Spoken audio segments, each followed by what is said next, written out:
Awesome. All right, Awais, thanks a lot for taking the time to join us to do this session. At Ops Matters, I've personally followed Pixel's journey quite closely because Tejasvi was one of my close friends from my childhood days. He's been part of Pixel's journey, as an integral part of the founding team right from day one. So through him, I've sort of like peripherally been able to observe all of the different things that have been happening here, and it's been for quite some time that I've been interested to have somebody from Pixel over to talk a little bit about what it is that you all do. But why don't we start a little bit before that? Tell us a little bit about yourself, your background, and your sort of interest in deep tech and space tech, where that sort of started, where it came from, and then we'll take it from there. Yeah, sure. Sounds good. Thanks for having me here, Rohit. Look, I think the love for space goes back to when I was a child. I think that's never really left. It was kind of, I think, looking back, inevitable to be working in the space technology domain, one way or the other. But I grew up in this small village in this district called Chikmagalur in Karnataka, and then as I said, like I was always fascinated with space and everything space technology, the astronauts, the nebula, the dark matter, and so on. But never really you got to work on something related to space until much later. But things changed once I joined BITS Pilani in Rajasthan. This was in 2015, and there were a couple of experiences there that were quite crucial to what came later. One was I was part of the student satellite team called Team Anant in my first and second year. This was a team of students that were being guided and taught by the scientists at ISRO. And the challenge was, how do you build a CubeSat, which is a fairly small sat that has all the basic building blocks of what a satellite needs to be. So it was kind of a crash course in working on spacecrafts while in the first year of college. Suffice it to say that I learned a lot more doing and tinkering with that than I did while going to classes. So my first and second year was spent in just experimenting and going deep into how does a satellite work and what are the different Mhm, components. mhm, mhm. And then the second experience was being a founding member and engineering lead at Hyperloop India. Elon Musk around 2016 or so started tweeting about traffic problems in Los Angeles and wanting to explore this concept called Hyperloop, where, instead of trains that are moving on tracks, you would have a vacuum tube that would remove the air friction, and then you would have these Hyperloop pods within those vacuum tubes. And so SpaceX decided to conduct a competition around it, and they built this 1 mile long vacuum tube near their headquarters in Los Angeles. And they put out a challenge to teams around the world. Come race your Hyperloop pod here. Let's see who can build the best pod and the fastest pod. We decided to participate because we thought it would be a good chance to meet Elon. That was kind of about it. But then once we got through the initial stage, and then we got through the successive stages of milestones where we had to prove the engineering of our pod. We became one of the 20 finalist teams out of like 2,500 or so global applicants for this competition. And then we were given the green light by SpaceX engineers that, okay, this design seems robust enough for you to go and manufacture it, and then bring it to Los Angeles and race it here. That's where I think the challenge really began, because no one had really built a Hyperloop pod before. It was not like something that we could just replicate from somewhere. There was no ChatGPT back then. There was no material online on the internet to be able to say, how do you really build a Hyperloop pod? So we had to figure out things from first principles. It taught us a lot in terms of how do you really go down to the basic physics and then build up from there. But somehow, miraculously, in a span of 3 months, we were able to put a Hyperloop pod together, and we transported it all the way to Los Angeles. We were able to present it to Elon Musk and the rest of the SpaceX team. Stood eighth out of the 20 finalists that were there, and this was against much better funded universities. We didn't get any funding from most usual places in India, so we had to really go and find our own sponsors and do our own crowdfunding, versus a lot of the other teams had direct financing from their universities or organizations. So taught us a lot, not just about the engineering aspect or the complexity of how do you build a Hyperloop pod, but also the adjacent parts of like running a company. Although it was a student team, we had to figure out sponsorships, marketing, travel, logistics, supply chain, and so on. So I think that was the most formative experience. But while we were there at the SpaceX headquarters, they took us on a tour of the SpaceX factory, that looking at those rocket engines being built and the Falcon 9 booster that had landed back for the first time from space down to Earth. We That was my eureka moment personally. That look, I want to work in space technology for the rest of my life. Came back, explored a lot of things that were happening in space and what could happen in space. Everything from building our own space stations to looking at asteroid mining to looking at what Earth imaging could do or ComSats could do, and came across this data set called hyperspectral imaging that basically allowed us to see a lot of invisible things that normal cameras didn't allow.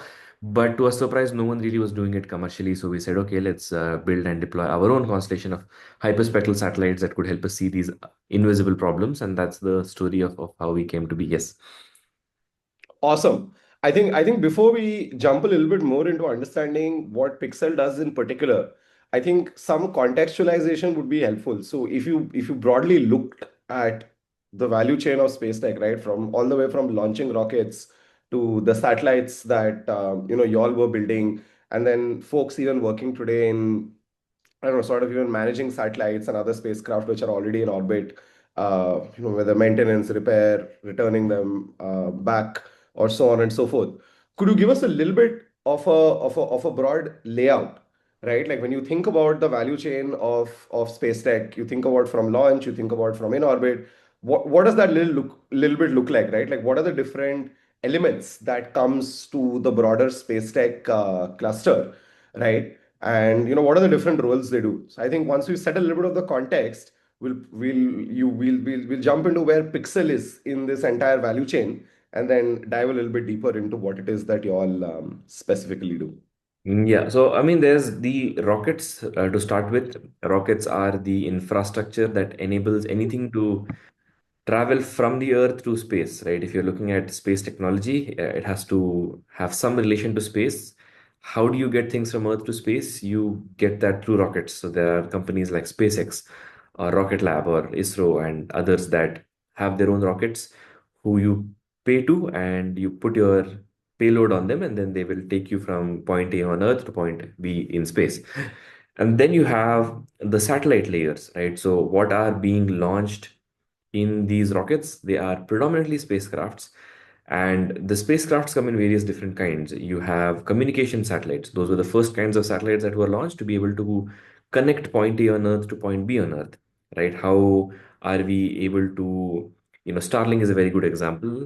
SpaceX has tens of thousands of satellites that are all connected to each other, and then they can connect to a terminal on ground, and you are connected no matter where you are on planet Earth. And this goes back many, many decades, back to the first satellites.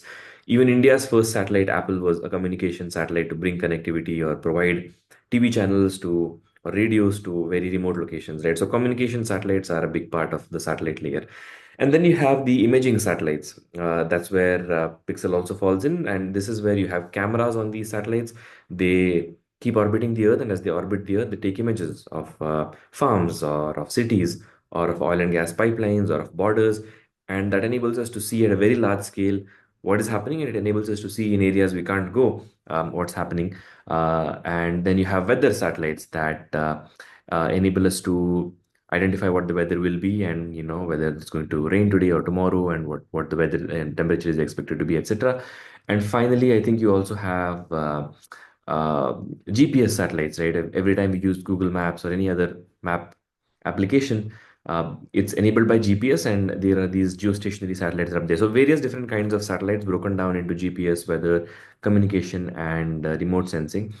And then you have the downstream sector. What happens with all of this data that's coming down? You need companies and organizations and tools to take imagery and convert that into analytics or insights. You need models to take all this data that the weather satellites are collecting and predict what the weather will be. You need the ground stations and terminals to be able to have gateway into the gateway from the communication satellites to our phones or to our laptops and so on. So I think that is roughly the existing space market. Now in the future there are a few other types that will sort of come to be, where you have in orbit servicing. There would be a case where you would send satellites that are kind of robots that can go and either repair satellites or maintain satellites or refuel satellites.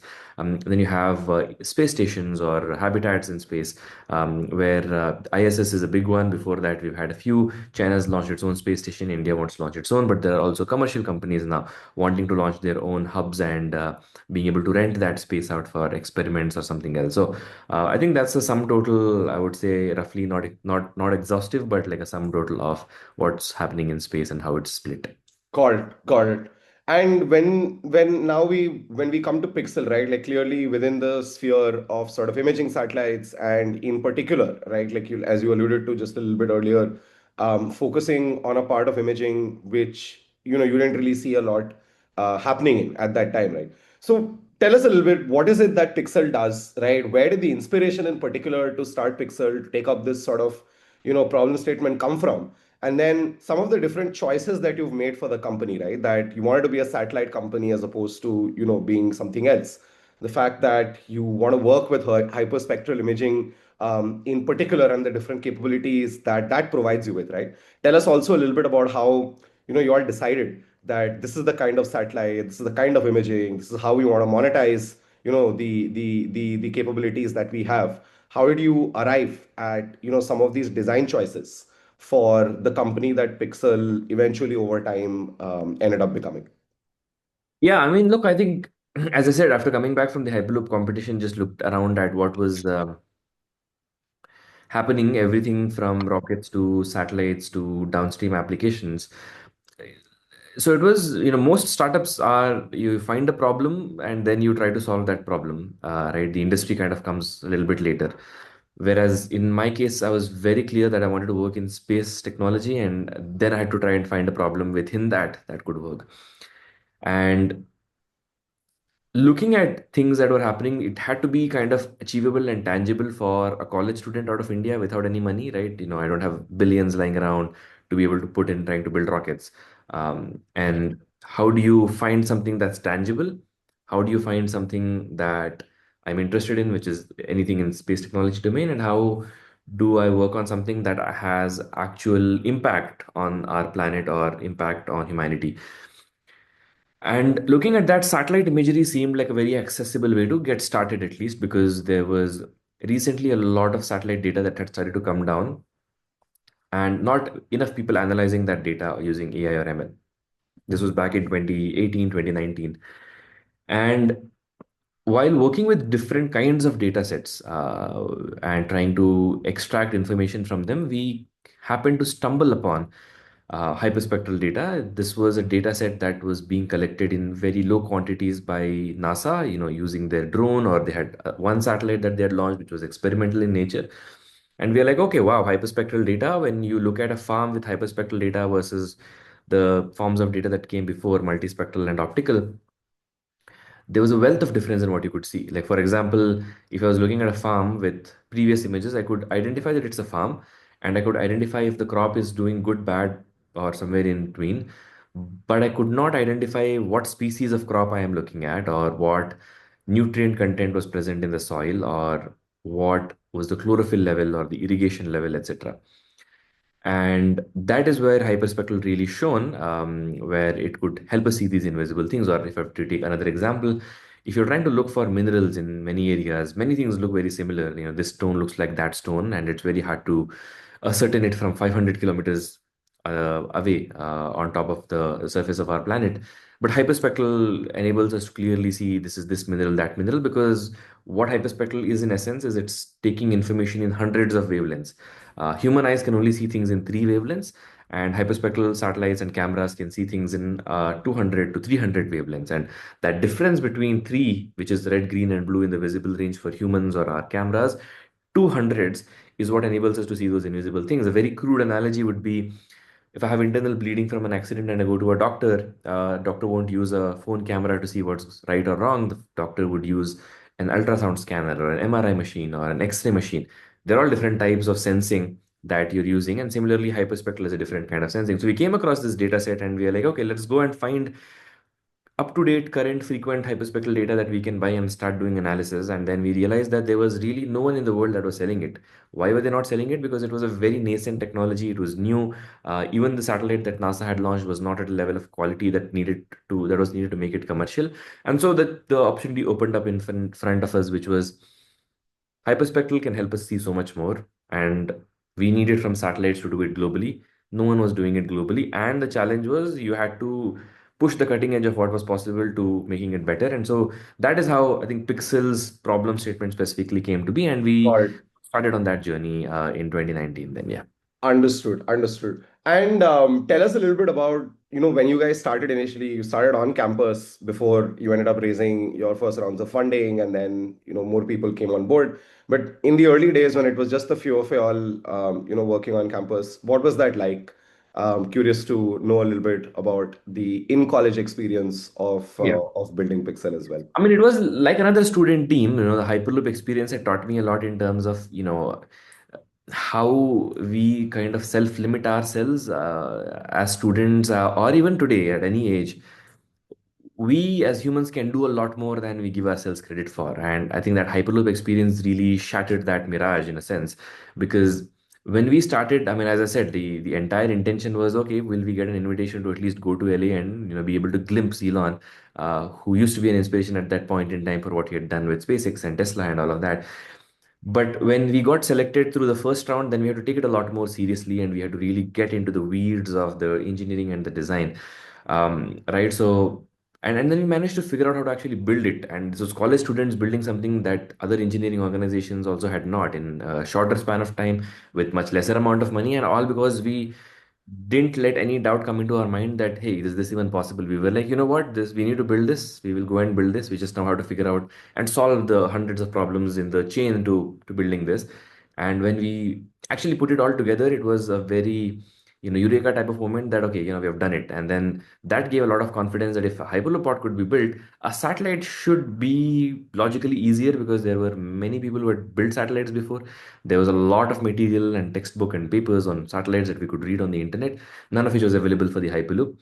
But I mean, obviously, it didn't turn out to be true because it's a much more sensitive and complex machine when you're building a satellite. But I think it kind of worked like a college team. So initially, it was me just going through and scouring what was kind of happening, and then a plan started formulating together. Okay, we will build a constellation of hyperspectral satellites, X number of them. We will use this for these applications. And then I used to play FIFA with a friend of mine called Kshitij in college, and I spoke to him about this idea one of those evenings after the game, and then I asked him if he would sort of like to join and work together on this idea, and then he said yes. And then so we kind of started getting together to just like a couple of hours to 3 hours in the third year of college to sort of see what was happening. And then we were like, okay, I think what we should do is we should create a college team like Hyperloop was. We should go and try to raise sponsorship. We should move down to Bangalore where the ecosystem existed to actually build a satellite. So the initial idea was, can we build a quick and dirty small satellite first and then launch it, and then see what would come out of it as a college team, not as a startup. But then we realized that it was very hard to convince sponsors that a bunch of college students could build a satellite. We went to smartphone companies to tell them, hey, give us money, give us your smartphone, you put on a satellite, you'll get a money shot of the earth, and you can use that for your ROI as advertisements on newspapers and whatnot. That our cameras can take an image of the planet, etc. But they didn't really buy it for good reason. In a different world, maybe if I was at that age and looking back at college students, I wouldn't either. But I think all that essentially somehow led to a realization that I think it's probably better to do it at a startup. There seem to be a lot of use cases for it. There seem to be a market for it. And if we at least have some angel investors who are willing to take equity, maybe it would be easier than raising a sponsorship. So a few months before the summer vacation of before the final year, I went up and had a chat with a few folks. Manas and Tejasvi, your friend, was kind of one of them. And they were grateful enough to put some trust in what we were doing, and like, okay, we'll come down to Bangalore and we will rapidly prototype a satellite, see where it takes us, etc. So we came down to Bangalore. We had this maker lab under a metro station, which used to shake every time a metro used to pass by.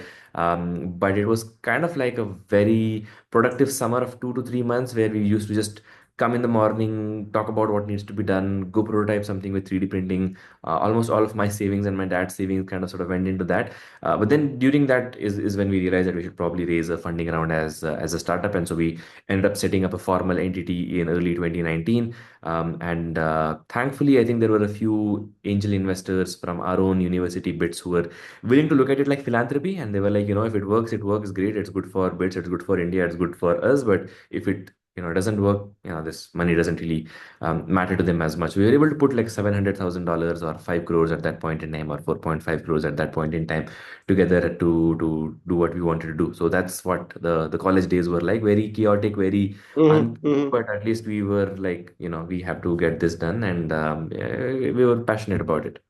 Got it. Understood. No, I especially think that this particular challenge of like how do you raise money for something like this, right? Whether as a student group or ultimately as a startup, is an interesting part that we'll definitely explore in a little bit more detail as a part of this conversation. But I think just before we jump fully into Pixel and understand, how you've gone about building this company over the last, half hour decade plus at this point of time. I want to get a little bit of a broader understanding specifically of, what's happening in India's space tech landscape, from you, right? Like you're an insider, you're part of one of the large companies that has really sort of like taken the space and people's imagination, right? So maybe three things that I broadly want to understand. So one, from a demand perspective, right? Like, what is happening or what do you see practically happening, right? Whether it's with y'all and others like you who are building satellites, or the folks who are on the sort of like space launch side, or all of these other startups which are trying to service different parts of the supply or value chain of space tech. Why is there so much demand? Why does there seem to be so much adoption at this point of time, right? Because we've been seeing satellites go up and get launched ever since we were kids, which is like almost 30 years at this point of time. But in the last 5, 6, 7 years, especially, there's something seems to be different from a demand perspective, right? So first, give us a little bit of a picture of what's happening on the demand side, and then second, what I'd also love to understand is equally with the activity on the demand side, the number of startups that are coming up, the amount of investment that is happening, sort of regulatory support that we're seeing from the government and other players to encourage startups and others to like build in this space has also gone up, right? So what's also driving so much of the supply side activity, from an innovation standpoint, has something been unlocked in the last 5, 7, 10 years, which has really made a difference, right? So just a broad idea of, the why now behind space tech, what's got everybody so excited in the ecosystem. I'd love to understand that, and then, with that, jump into what's happening specifically at Pixel. Yeah, I don't think it's why now. I think it was kind of why 2017, 2018, 2019, which is really when a lot of the kernel for the things that are happening today were sown, or the seeds were sown then.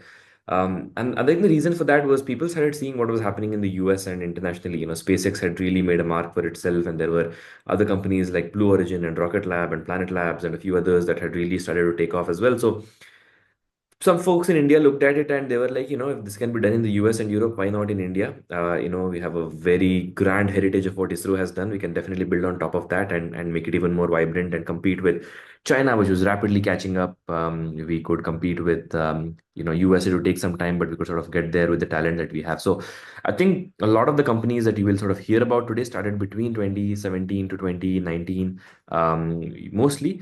And the reason for that was, I think, predominantly being able to see these success stories.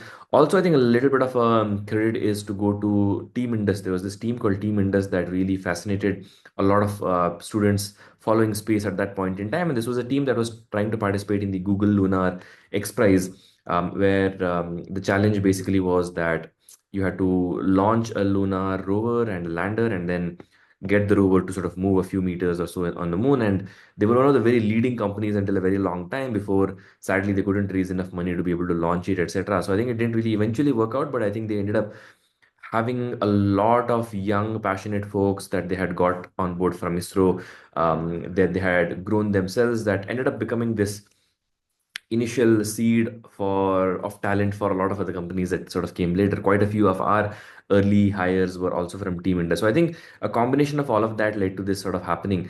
What then happened, I think, in 2020 2020 or 2021 is post-COVID, there were a slew of economic measures that were announced to reinvigorate the economy in a sense. And one of them was that space technology or the space domain would also be now privatized. Until then, it was only the Indian Space Research Organization as a government entity that was allowed to do business in space. So, yes, we were building satellites, but we also didn't have a very clear pathway to what are the approvals or the permissions we need to launch it. But when it comes all the way from the Prime Minister's office and the Finance Minister that, okay, now we are going to open up space and there'll be a policy that will come out, but this is a priority for the nation that the private sector participation in space technology needs to happen. That really, I think, was the shift in the Overton window where ISRO folks and everything else started, helping us out, and some amount of regulatory risk went away. That, oh no, will India even approve it? And some amount of initial capital started opening up a little bit. Right. So Understood. I think that was really one of the catalysts for what we are seeing today as well, apart from being able to globally see what was happening and success stories there. And now I think there are a few mini success stories in India also. Young folks and other folks in ISRO and other organizations have seen Skyroot, for example, do their demo suborbital launch, and Agnikul do their suborbital demo launch. Have seen Pixel launch its demo satellites, and last year we launched 6 commercial satellites. So I think Right. people see all of that, it kind of, I think, shatters some of those misconceptions that can we even build it? I mean, because you can, we built it, so there's no reason why anyone else can't if you are Mhm, mhm, mhm. your skills and knowledge and put a team together. So I think that's kind of what's happening and why we are here and why we are seeing all of this resurgence. And thankfully, last year also there was this big deep tech innovation fund that was announced by the government for 20,000, Right, right, right. which means that more capital is now opening up. And double clicking specifically just a little bit on, the regulatory support, the support that you're seeing from the government. I think very clear from what you said on sort of why this shift has come about. Would you talk a little bit more about how it's manifested practically, in terms of support for folks such as yourself, building in space tech? Like one, of course, the approval to be able to do these things to is quite important, and like the crux, as you said, of even being able to do this viably from a commercial perspective. But apart from that, on the day to day, as you've been building, launching, doing any of these different things, right from the beginning till today, how has this attitude or this POV from the government, how has it helped you all practically in terms Yeah, of I think one of the very tangible direct ways is, when we built our satellites, we took them into ISRO facilities to use their testing infrastructure to test how they were performing and then be able to actually then launch it, right? We also ended up launching one of our satellites with ISRO's rocket as well, right? And there's a lot of retired ISRO scientists who are reviewers and consultants for what we do, and they become a good sounding board for some of our ideas if they are too crazy or not crazy enough, etc. So I think that's the tangible ways in which ISRO has helped. The government has been particularly receptive to our feedback as well. Like when initially we wanted to launch from India, we had to pay an 18% GST on launch, whereas that didn't exist when you paid for a foreign company, right? And that would end up making the Indian launches 18 to 25% more expensive generally. And we gave this feedback, and then the GST on launch within India was removed, and that kind of made it a little bit of parity to make sure that we didn't end up spending more just to launch from India. The FDI policy, the foreign direct investment, the feedback was there isn't a deep pool of capital in India yet that could risk take for such risky ventures when you're launching something to space. And so we do need to bring international money and capital into India for these kinds of companies who are a little bit more risk taking because they've made money elsewhere in the US or somewhere. That also sort of was fairly liberal when it came out last year. The space policy is very forward looking in terms of providing equal footing for the startups alongside ISRO in terms of the infrastructure and facilities, etc. So I think that's been the government response. Beyond that, it's all the intangible stuff like, when the government is supporting the sector and there are buyers and there are supporters and promoters, the capital also opens up slightly more. And so, companies have been able to raise their Series A's and B's with much relative ease compared to what it would be if, we were fighting against an establishment. So sure, sure. Awesome, awesome. No, I think that's been super helpful, and I think you've given us a really nice picture of the context or sort of setup from which everything is happening. And with that, as we dive into understanding a little bit about the specifics of what, building Pixel has been like, one of the things that I've been super keen to understand is like what are the steps, right? Like what are the different parts of a space mission? I happened to be at your office for the last sort of like launch viewing party that you all had, and of course there we were only able to see the very end, right? Like when it's being launched and then released into space, and even then there's so much work of bringing them online and communicating with them and so on. But if you take a step back and just, from if you have to think about like, t minus whatever 100 300 of from when you've actually decided to launch a satellite to when the satellite's in space and the champagne bottles are popping and so on and so forth, what does that journey look like? Number one, like if you could tell us in a manageably number of steps so we can wrap our head a little bit around the complexity. And second, like how do you practically project manage something so complex, right? Different teams, different people, different suppliers, so many moving parts that need to go right for the satellite to launch on time and then function as expected. What has been the approach to sort of like try and project manage things like this at Pixel? Yeah, I think these steps to launching a satellite, it starts with knowing what you want to build and creating a very robust set of requirements that will eventually be realized in hardware form. The requirements are, what do our customers need to do? The customers need to be able to detect so and so problem with the crops. They need to be able to detect such and such features in this part of the area. And so that decides how your camera is built. The camera is built on the basis of the features it needs to be able to detect from 500 kilometers away. So the requirements are listed down from a variety of different sources and collated. And on the basis of those requirements, a camera is designed. And on the basis of the camera, the satellite is designed. You start with initially what you call a mission concept review, where you basically put together different blocks and you're like, okay, this is how the satellite will look like. The camera is expected to look like.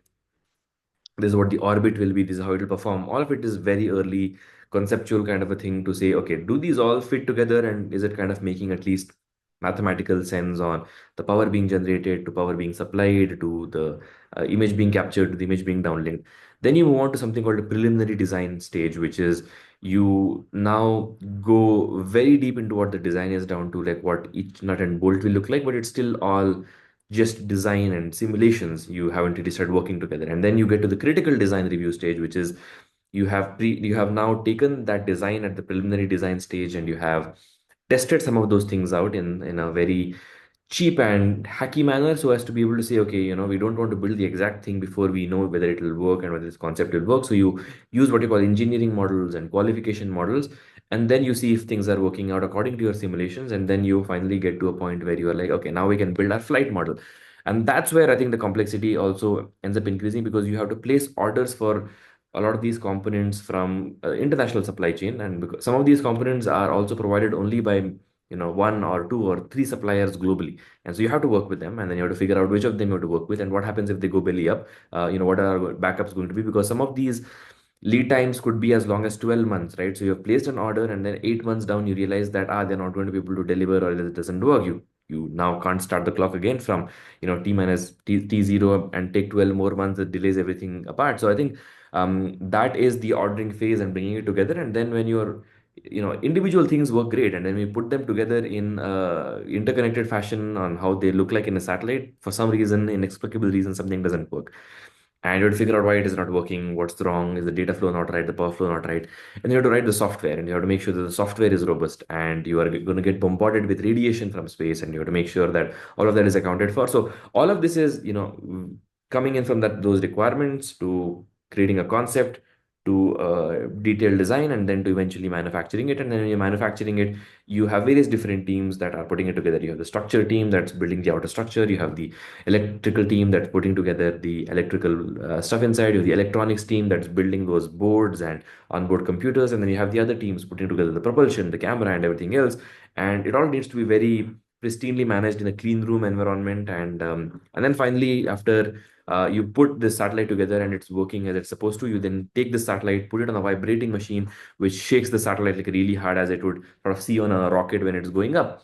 and see if it would work or not. And you put it in a thermo vacuum chamber, because in space it's going to be vacuum. You will see -20 to -30 degrees centigrade temperatures. You will see +40 to +50, and you have to make sure the satellite works for that. And you're testing it in a thermo vacuum chamber, and all of that. If this it's checklisted, then you have a satellite that you can finally send to a launch vehicle, integrate there, and then it launches, right? And then after that, as you said, we have to make sure that we can communicate with those satellites and do that. And project management for this, I think, look, there's a few basic principles you have to follow. I think keep your requirements as minimal as possible. Don't have like requirement creeps or like bloat them up just for the sake of it. The lower the requirements are, the more flexibility the design teams have to be able to realize what they want to realize, as long as the final objectives are hit. Make sure that there's good communication between the teams. Like ideally make them sit in the same place so they can go and talk to each other.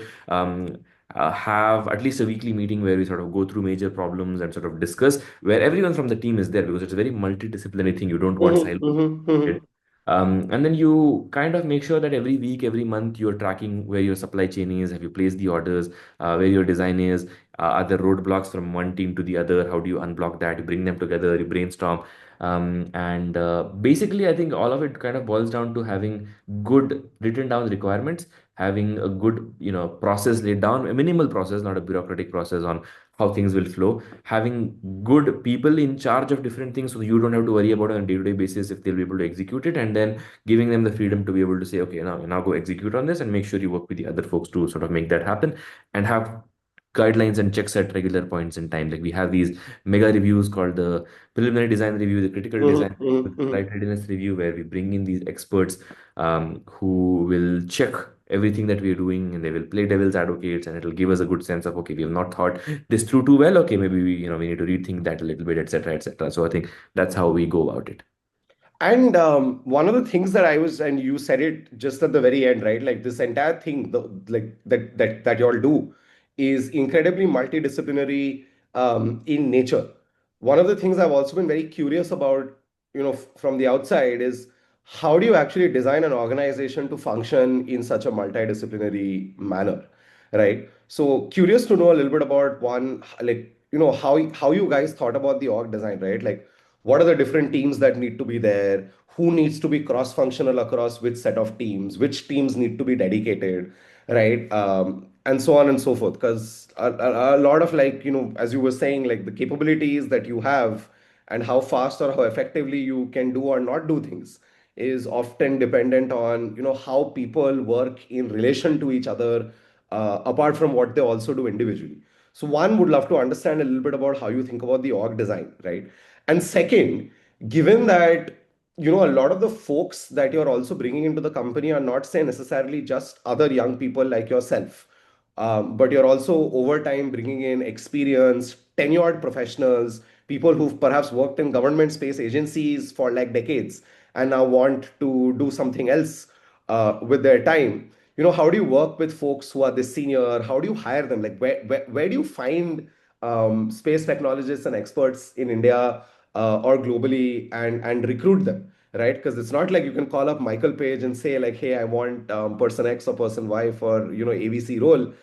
Can you help me find them? Right. So also a little bit curious to know about how you go about, especially the more senior, the more technical hiring that you need to do at Pixel. Got it. I think, look, the answer to your second question is very straightforward. We have a high bar for culture. Doesn't matter what the age is. We don't really look at age. We don't really look at what qualifications you have, where you previously worked at. We look at, have you built important and cool things before in life, and you can talk through them, and you've actually understood the basics of it, and sort of taken something from it not being existing in this world to realizing at least a part of it. And the other is, what kind of person they are. Are they a good person eventually? Will they be nice to the people around them?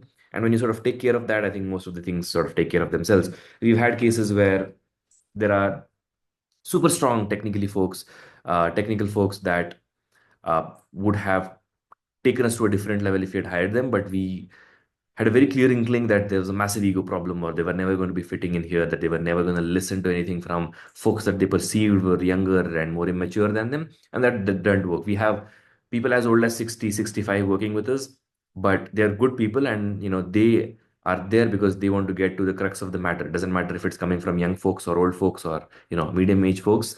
So I think that kind of is a very easy answer. Just make sure that your cultural bar is very high, and as long as you're hiring good people, I think, and you're not condoning bad behavior within, and sometimes misses happen and you end up having some bad apples, you need to cut them out sort of very quickly. So maintaining that good kind culture within an organization takes care of most things with regards to that. In terms of where we find talent, I think, look, everywhere. ISRO is obviously a big hub, but we also end up hiring from aerospace sector or from the EV sector or from even software companies for folks, as long as they've shown the aptitude and the appetite for learning new things and picking up things and being able to execute on them. So I think that's where everyone sort of comes from. In terms of org design, look, it's changed radically over the years, depending on which stage we were at. When we were only a few people, less than 20, and we were building only one satellite, everyone used to sit in the same room. There was no hierarchy. Everyone had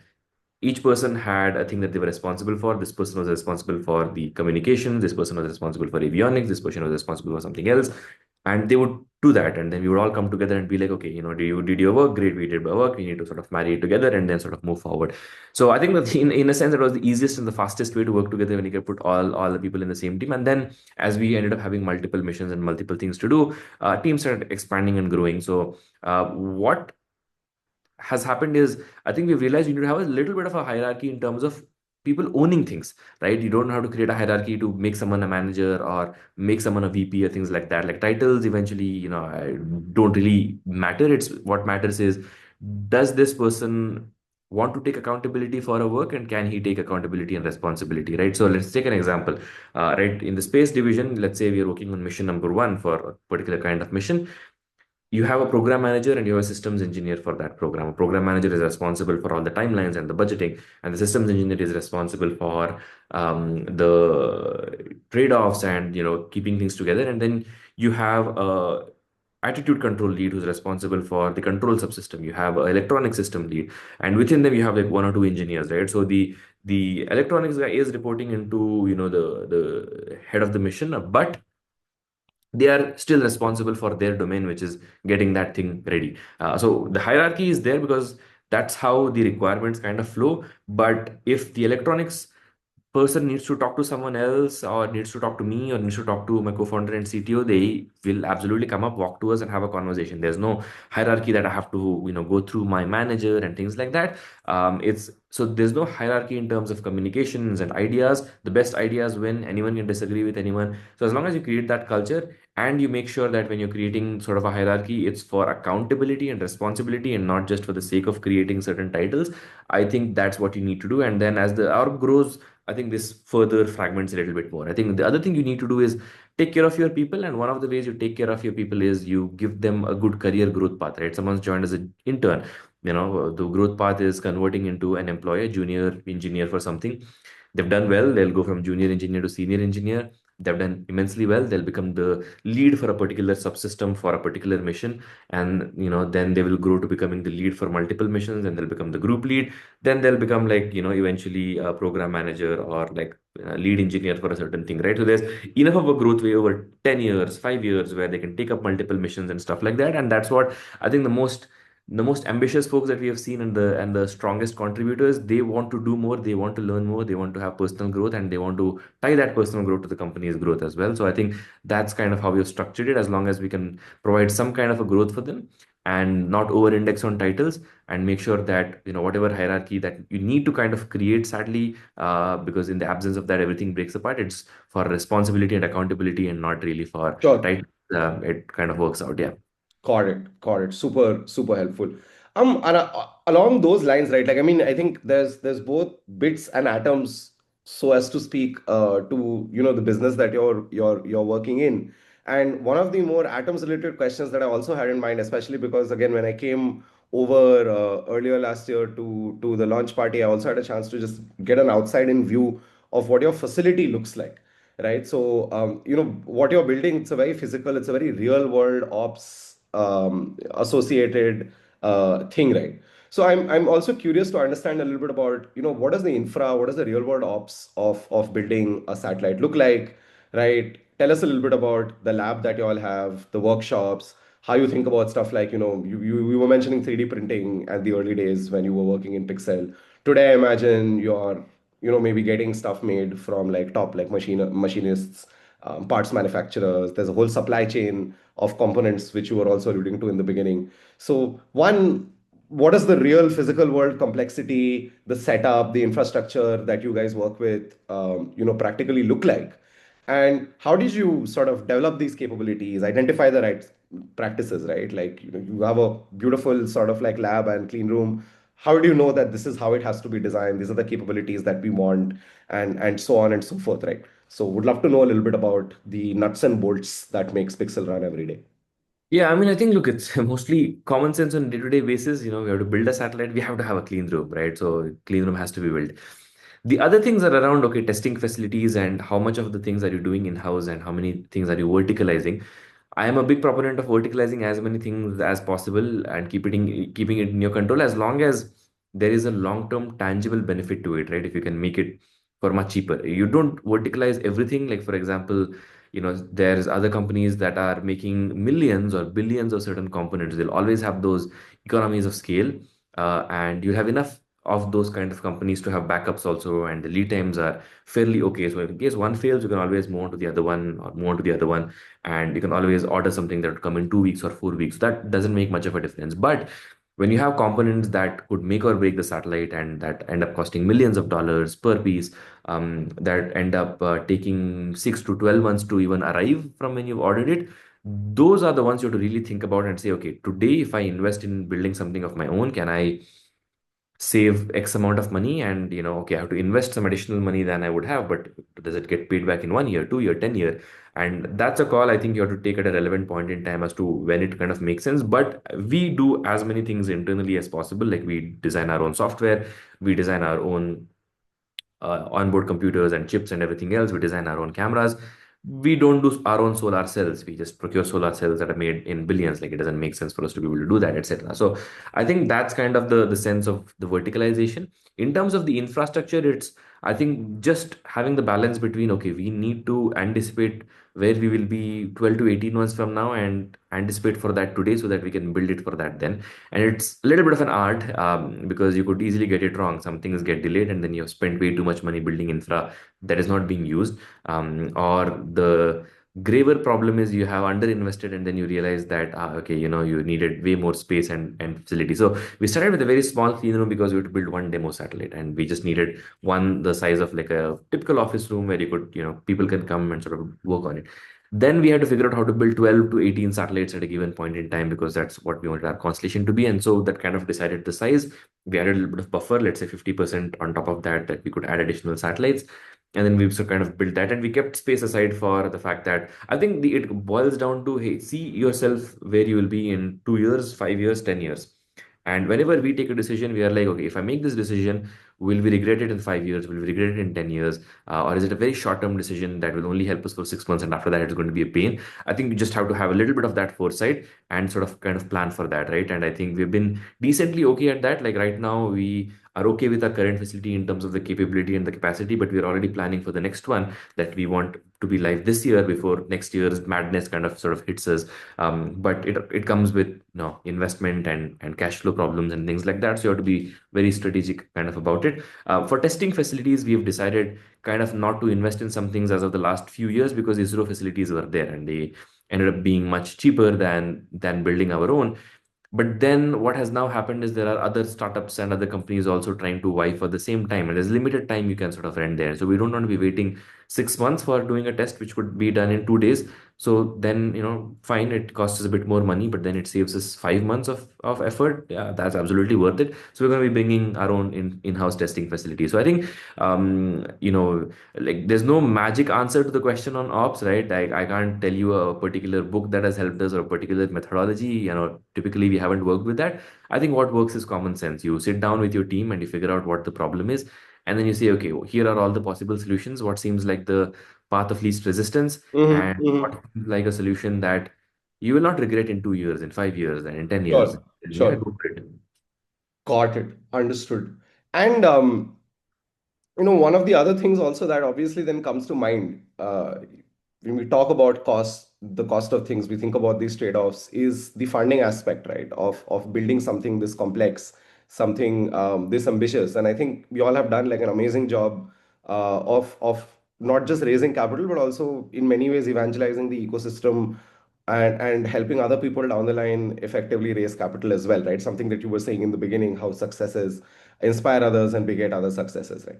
Tell us about your your fundraising journey, why you chose to work with the different investors that you did, and what was the approach like of being able to just convince people of something that maybe they'd never even been pitched before from an Indian startup, right? That we want to do. We have the mission and the ambition is so large, and we want to do something that's never been done before. Give us the money, right? So if you could tell us a little bit about the journey, right? Starting with from you talked in the very beginning about how we raise how Pixel raised their your initial first sort of set of angel checks, etc. Right, the $700,000 odd, and from there coming to almost like $100 million or more at this point of time. What does that look like? And any sort of like key memorable aspects from any of the rounds that you all have had in the recent past. Would just love to understand how somebody navigates fundraising in a space this complex, and almost as you're creating the category as you raise the capital and build the company to begin with. Yeah, I mean, I think, look, it was, it has not been easy for any round. At every stage, we have been a round or two ahead of what there seems to be a lot of capital for. Like, when we raised our pre-seed round of, as I said, like 5 crores back in 2019, no, like two companies probably had raised smaller angel rounds. Like you had Skyroot and you had Agnicul probably. And then when we raised our seed round of 7.3 million, that was 2021, 2022. And that was the first instance of any large VC fund in India investing in a hard tech company, forget, space tech. And then when we raised our Series A, it came from a North American investor because no Indian investor was, willing to put in money at that valuation at that stage. And then similarly with Series B as well, where we had Google and a few others come in, where there was no Indian check willing to put in 20-30 million dollars to kind of lead and pull together a round. So it's never been easy. I think what you have to do is you have to just keep talking to as many investors as you potentially can in India globally, and you have to find someone who resonates with your vision, right? It's a long term bet, because this is not like a AI play or a software play where you will start to see results immediately in a year or 2 years. It'll take 5 years to build something, and then once you sort of hit PMF, it sort of starts to scale. I think that is that has been the challenge. We started with, as I mentioned, the angel round. It was all people looking at it like philanthropy, so it was not even like a proper round. It was just angels being angels. They're named that for a reason. But what we did with that is we went a very long way with that 5 crores. We used 90% of that towards building of the satellite, 10% for everything else. Lived on like as less of a salary as we could, all the six people that were there at that point in time. And we actually ended up building the hardware for a satellite. And when we were trying to raise the next round, we were able to show people, come take a look at the satellite that we are building. Come take a look at what we've been able to do. See all the customers who are telling us on email that they will buy this data if we're able to build and put it up there. For Series A, we were able to have a lot of MOUs and LOIs and some early contracts that we had with folks that we could show that there is market demand, one. And second, we have now demo satellite launched. So the technical risk is not 100 anymore. It's maybe sort of come down to 10% risk or 15% risk, because now we just need to scale it up. And then the Series B was you have to show significantly more commercial traction, and you have to show two more demo satellites built, and then now we actually have commercial satellites up there. So I think at different stages, investors have looked at different things, and that's fairly traditional. Except that I think in software startups in Series A also you would look at revenue. In the case of deep tech startups, you wouldn't. But what doesn't change is if you want two or three interested investors, you have to talk to 200 of them, and you have to listen to a lot of no's, and you have to run it like a tight process. You can't keep on extending it forever. So what we did is we said, okay, we're going to fundraise starting this month. So we start preparation 2 months before. 1 month is for all the data room preparation, and then the next month is for starting to set up meetings for the next month. So let's say we want to start in April 1st and we want to end it by May 31st. We say, okay, we are starting all the conversations. You try and pack between the first 3 weeks of April, and then you talk to as many folks as possible. And from there, you tell them all that, look, you have 6 weeks or 8 weeks to make a decision, and we're going to sort of close out the process then. So that kind of Sure. gives them a little bit of sense of when what time they need to work with. And that's, I think, a good enough time where it's not so tight that they can't make it work, and it's not so long that it keeps on extending forever.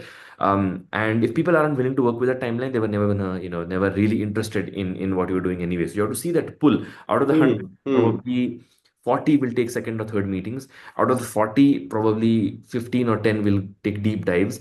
And out of those 15 or 10, you'll probably have three or four, if you're lucky, term sheets or people willing to invest. And then you choose one of them and then you put it together, right? So I think just talking to as many people, and the reason for you to talk to so many people is you don't know who's going to resonate with your story. You have to find people who resonate with your vision. Eventually, as long as they resonate with your vision and can see that in 5 years or in 10 years, these folks will get somewhere big, Hmm. they Hmm. so much care about what's happening this month, that month, this year, as long as they can see that path there. One of the things that I'm also curious to understand is like in your experience, right? Like working with multiple different investors, how do they diligence something like this, right? I think when it comes to like hard tech or deep tech, one of the biggest challenges is it's not a very well-known theme, right? It's far more likely that someone in the investment team would have context on, say, financial services or health tech or even application software. It's not very likely that natively most investment teams will have much or any context, in fact, on space tech as a subject, right? So I'm also just curious to understand what was that process like, right? Like, did you have to say, connect investors to folks at ISRO that look, we work with these folks, we test our satellites, they'll vouch for what we're doing, or do they find their own experts and bring them along with them to come look at the satellite, poke at it and try and understand is everything actually there? Just curious, what approaches you've seen different investors take, to get to that point where they can say, okay, we're comfortable and here's our money. Yeah, so I think there's two things that they do. They do commercial diligence and they do technical diligence. The commercial diligence is basically you have to connect them to your customers and have them talk to them, and they have to wax lyrical about how your product will be helpful for them, and they will do their own research, talking to similar companies in the space, etc. So that's the commercial part of it. That's kind of easy. Eventually, you have to talk to potential customers we are saying are going to be our customers and asking, hey, will you buy it? And if they say we'll buy it, and Sure. we'll buy it from them because they're building it at such and such quality. That's the commercial diligence. The technical diligence, they hire experts, they hire ISRO scientists or they hire SpaceX scientists and be like, Okay. they pay them a consulting fee and they're like, hey, can you go check out what these folks are doing and whether it kind of makes sense and if they're bullshitting or not. And that takes 2, 3 weeks of questions and back and forth and answers. And as long as I think all those, checklists are green, they go ahead and invest. Yeah. And would you say most of your investors came, saw the satellite, saw it physically, or did you also have folks who were just so excited by the ideas and by your energy that they were like, you know what, just build it and we'll check it out later? Um, I mean, I think at different stages there are different levels. I think at the seed stage, it was mostly about our design. At the Series A stage, we actually had a working satellite up there. You can't really fake that. At Series B, we had even more demo satellites. It's even harder to fake that. And next round will be, we have actually commercial satellites and people are paying for that. So I think it's just changes at different stage. But at all stages, there's some diligence that's done. Now that depends on the investor.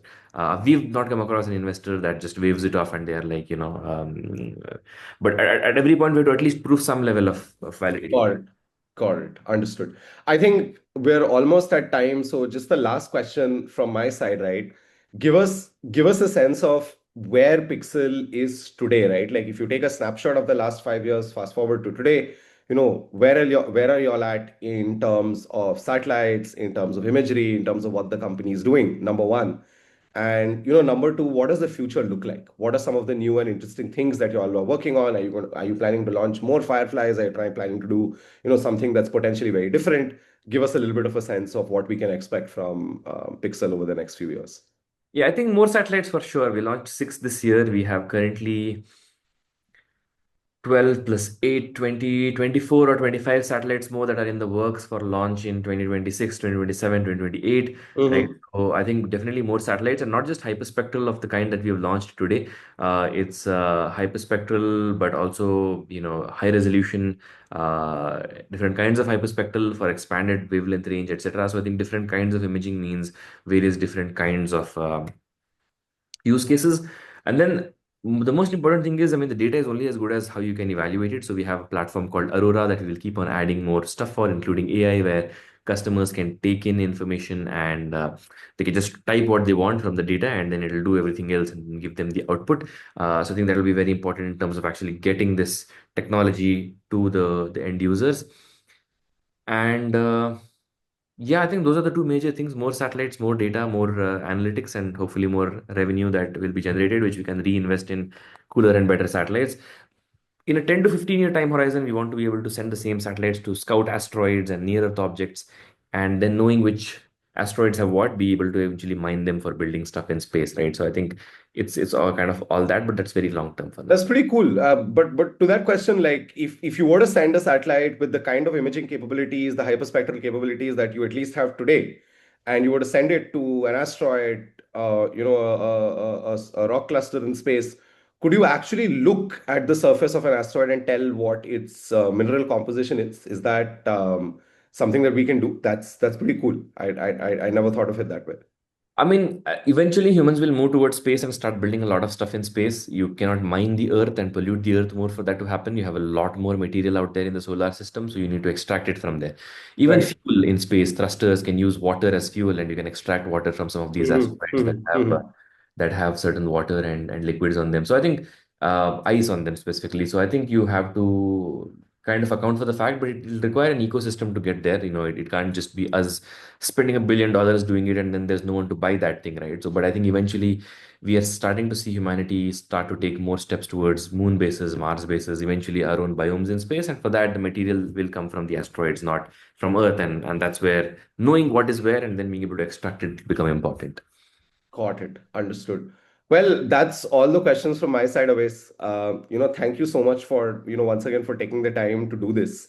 It was absolutely wonderful to understand not just the story and the journey of what Pixel is doing specifically itself, but also, all of this context that you were able to share with our audience on the broader space tech landscape, right? Whether it's demand, supply, technology, the government, and these nuggets of wisdom on how we all have navigated different complex parts of the journey. It was absolutely wonderful. Thank you so much and have a great weekend. And for all the folks who joined us for the session as participants, thank you so much for your time as well. Take care and have a great day, everybody. Bye Thanks, bye. Rohit. Take care. Bye bye.